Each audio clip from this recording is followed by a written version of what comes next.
Picture this. It's the early 1900s, and a young Japanese naval officer steps onto the streets of Boston, a world away from his homeland. His name? Isoroku Yamamoto, and what he's about to witness in America will shape not only his own military philosophy, but the entire trajectory of World War II. He doesn't know it yet, but one day he'll orchestrate one of the most infamous military attacks in history. If you enjoyed this breakdown, don't forget to like, subscribe, and drop a comment. Your feedback helps shape what we cover next, and you being here keeps the conversation going. Thanks for watching. See you in the next one. While fully believing that it's a doomed mission, now let's be clear. Yamamoto wasn't your typical saber-rattling warhawk. He was sharp, analytical, a man who studied not just strategy and tactics, but economies, cultures, and power structures. The guy wasn't just learning how to fight, he was learning what made nations tick. And during his years in the United States, he saw something that most of his peers back in Tokyo either didn't understand or didn't want to understand. America. He realized it wasn't just a country, it was a machine. While studying at Harvard from 1919 to 1921, Yamamoto immersed himself in American life. He played cards with professors. He traveled by train across the heartland. He visited car factories in Detroit, oil refineries in Texas, and bustling ports on both coasts. He saw Ford's assembly lines in action. He watched cargo ships loaded with goods by the ton. He breathed in the smog of progress and understood something chilling. If Japan ever went to war with America, it wouldn't be a fight. It would be a slaughter, because America's strength didn't lie in the number of its soldiers or the size of its battleships that lay in its factories. It's oil. It's steel. Yamamoto saw the sheer scale of U.S. industrial production and knew, without a shadow of a doubt, that Japan couldn't match it. Not in a year.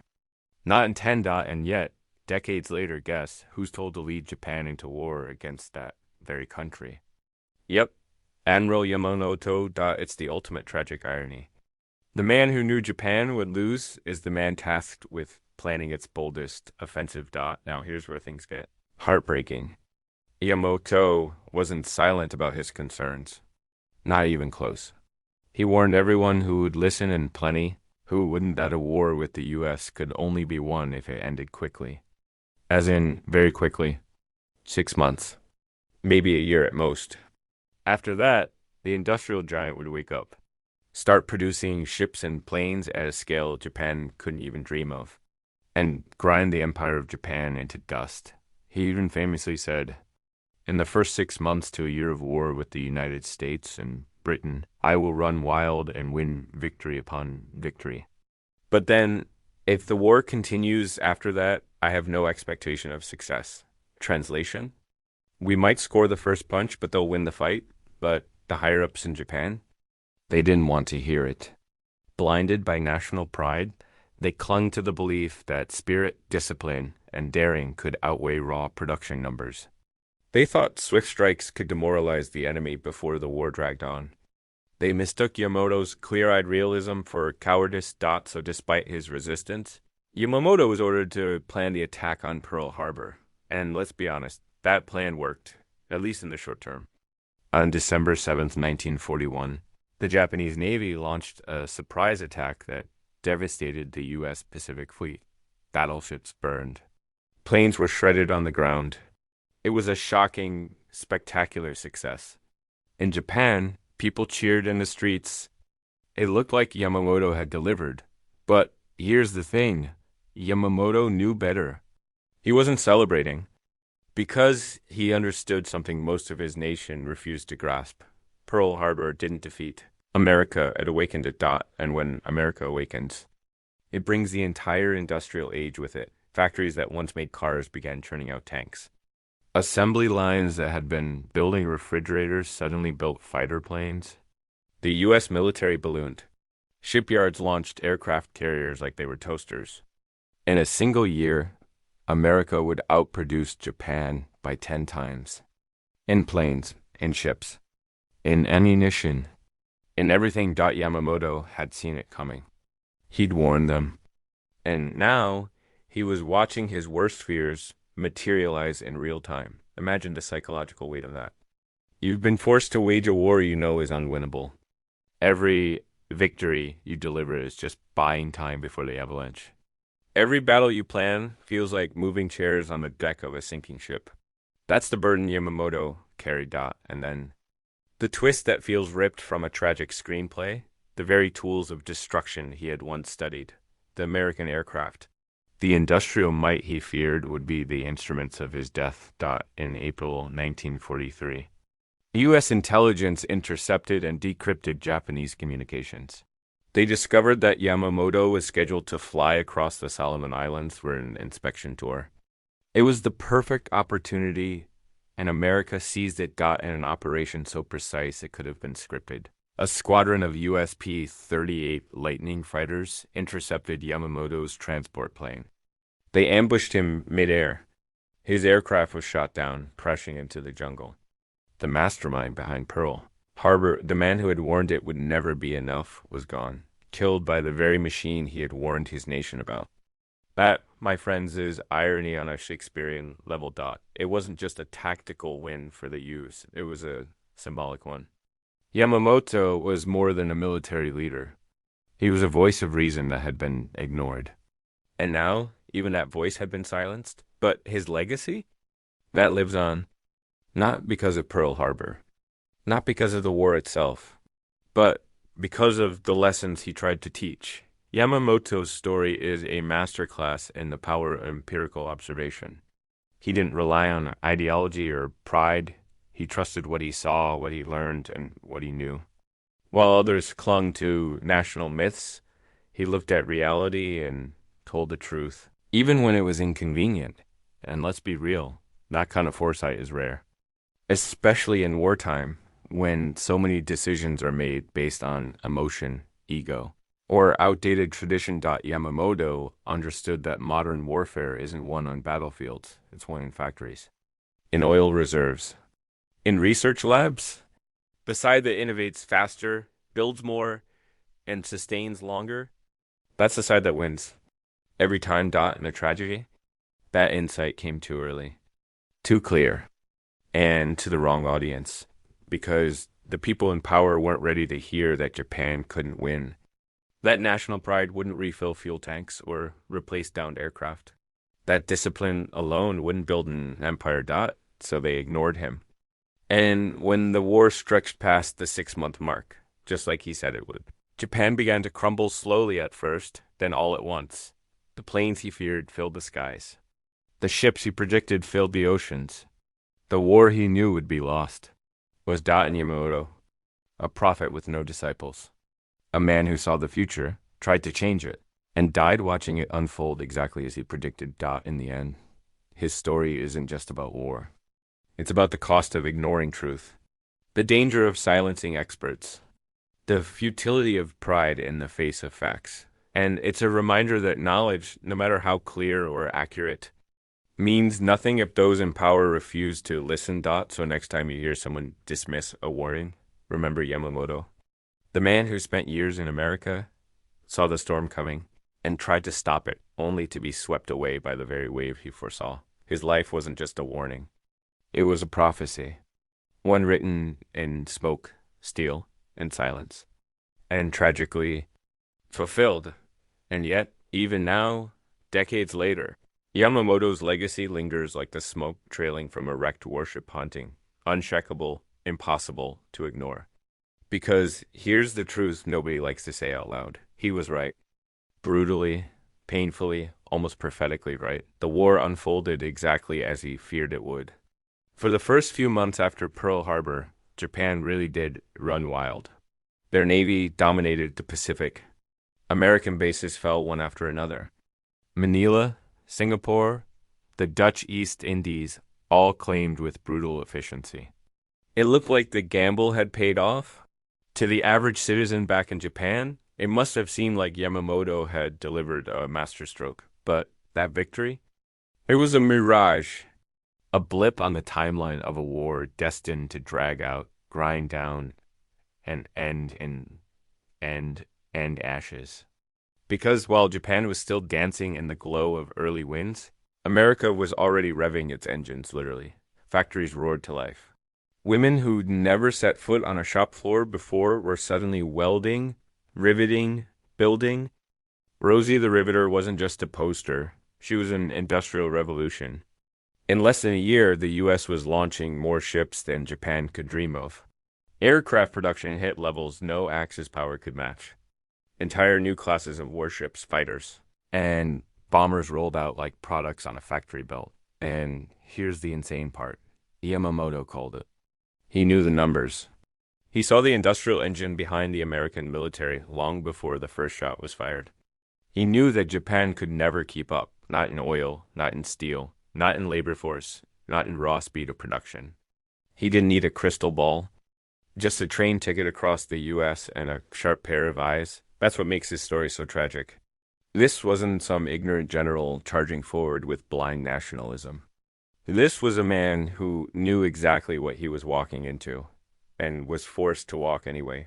He warned them again and again, and the higher-ups in Japan ignored him, or worse, they heard him, and simply refused to care. That's the dangerous thing about power. It often prefers the comfort of denial over the sting of truth. And Yamamoto, he had to watch that truth play out one slow, inevitable disaster at a time. Midway, Guadalcanal, the Mariana Islands. Each battle a coffin nail in Japan's shrinking grip on the Pacific. And through it all, Yamamoto kept doing his duty planning, commanding, hoping for an edge that never came, because how do you outmaneuver a country? That's building 4 carriers for everyone you can scrape together. How do you hold your ground when your opponent can send swarms of bombers, refuel midair, and replace every loss overnight? You don't, you can't, and he knew it, and yet he still showed up. He still did the job. That's the part people forget. Yamamoto wasn't a defeatist. He was a realist. He didn't crumble or defect or throw up his hands. He took the orders. He strategized. He tried desperately to give Japan a fighting chance, even as the math turned more hopeless by the day. But it wasn't enough. It couldn't be. Then came 1943. That fateful spring flight over the Solomon Islands stopped the Americans. Thanks to their now superior code-breaking operation, had cracked Japanese communications. They knew where Yamamoto would be. They planned the intercept with chilling precision. A kill mission based on raw intelligence and, again, superior technology. And just like that, the man who had seen it all coming was shot out of the sky by the very force. He had warned his country would awaken. You can't write a more symbolic ending if you tried. Yamamoto's Plana Betty bomber, slow and vulnerable, stood no chance. American P-38s, sleek and lethal, swooped in like vultures. A burst of machine gun fire, smoke, flame. The jungle swallowed what was left. His body was recovered days later, still in uniform, slumped in his seat, hands clasped around his sword. The very image of duty fulfilled, prophecy complete, and irony sharpened to a blade. But let's zoom out for a second. This isn't just the story of one man. It's the story of what happens when leaders dismiss hard truths. When a nation chooses pride over pragmatism. When the person holding the warning signs is ordered to steer straight off the cliff. Because, make no mistake, Yamamoto wasn't alone in seeing the writing on the wall. He was just one of the few brave enough to say it out loud, in a hierarchy built on obedience. That kind of honesty is dangerous. You'd think his time in America would have earned him credibility, right? He wasn't just some desk officer reading reports. He lived there.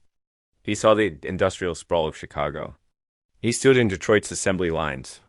He understood how oil flowed, how factories scaled, how a country of 130 million could turn its entire economy toward war in a matter of months. But instead of listening, Japan's leadership treated that experience like a liability. They whispered about his American sympathies, accused him of being too soft, too cautious, too reasonable, because here's the ugly truth. It's easier to start a war than To face one, honestly, it's easier to rally around slogans and samurai myths than to admit you're walking into a meat grinder. And by the time reality hits, it's too late. The factories are already churning. The planes are already flying. The war you thought you could win on valor is being crushed under the weight of assembly lines. Yamamoto's death didn't just mark the loss of a brilliant strategist. It marked the moment that delusion truly died. Without him, Japan was left with commanders who either didn't know the truth or couldn't face it. And the war dragged on for 2 more agonizing years. Japan clung to the edge of the Pacific, bleeding resources, burning cities, burying men, until August 1945, when the war ended not with a sword, but with a flash of light and the shadow of Hiroshima scorched into the ground. And all along, in the echo of that silence, you can still hear Yamamoto's voice. If we are forced into war, I can promise nothing but the first 6 months. He wasn't trying to save face. He was trying to save lives. And if they'd listened, who knows? Maybe Pearl Harbor never happens. Maybe the war takes another shape. Maybe the Pacific doesn't become a graveyard. But that's the tragedy, isn't it? Warnings don't work unless they're heard. Knowledge doesn't help if it's buried beneath politics. And a man, no matter how wise or clear-eyed, can't stop a machine once it's already rolling. Yamamoto didn't fail. His country failed him. So what are we left with? A story that reads like a Greek tragedy, but with battleships instead of chariots. A man who knew the truth, spoke the truth, and died because that truth was inconvenient. And in that story lies a lesson that transcends war and time. Ignore reality at your own peril, whether it's a war you can't win, a crisis you can't bomb your way out of, or a future that requires uncomfortable foresight. The people who see clearly are often the ones we silence first. But if Yamamoto proved anything, it's that seeing the future clearly doesn't make you weak. It makes you dangerous. Because truth is the most threatening weapon in a world built on denial.